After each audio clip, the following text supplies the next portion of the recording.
Il y a 32 ans et un mois, le 2 mars 1991, Serge Gainsbourg nous quittait.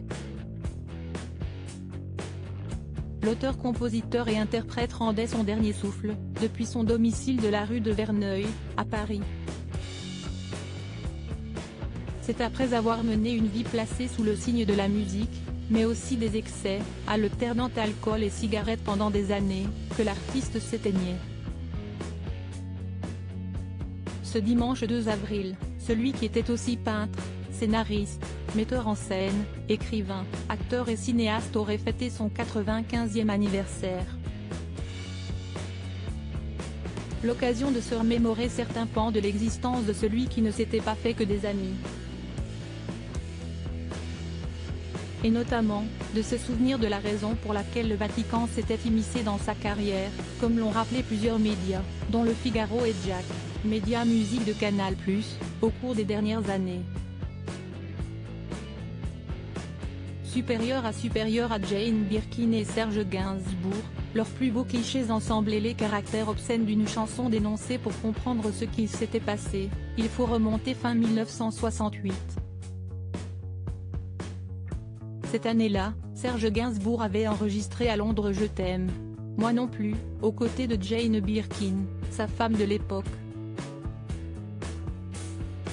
Quelques mois plus tard, le morceau était sorti dans les bacs, provoquant un vif scandale, en raison de son caractère érotique et sensuel. Bien que la chanson ait rencontré un franc succès, elle a aussi été très critiquée. Comme le rappelle le média Jack, les gémissements de l'actrice et chanteuse britannique Jane Birkin, qui était à l'époque âgée de 22 ans, ont par exemple fortement déplu au Vatican. Son journal officiel, l'Osservatore Romano, avait publié un article très critique à ce sujet, à l'été 1969. Quand on fait du lyrisme sur de tels sujets, on fait de l'obscénité, pouvait-on notamment lire dans cet article cité par nos confrères. Son auteur avait aussi jugé que la chanson confirme, le niveau de stupidité où nous avait conduit le type actuel de culture de masse. La publication du Vatican avait appelé au boycott de ce titre, avant d'obtenir que sa diffusion ne soit pas autorisée en Italie, souligne de son côté Le Figaro. Jane Birkin et Serge Gainsbourg, véritable couple mythique, ont vécu pendant 12 ans une relation passionnelle et artistique.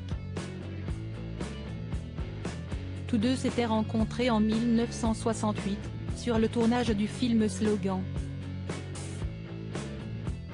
Très vite, la jeune femme était devenue sa muse. Article écrit en collaboration avec 6 médias Crédit Photo, agence.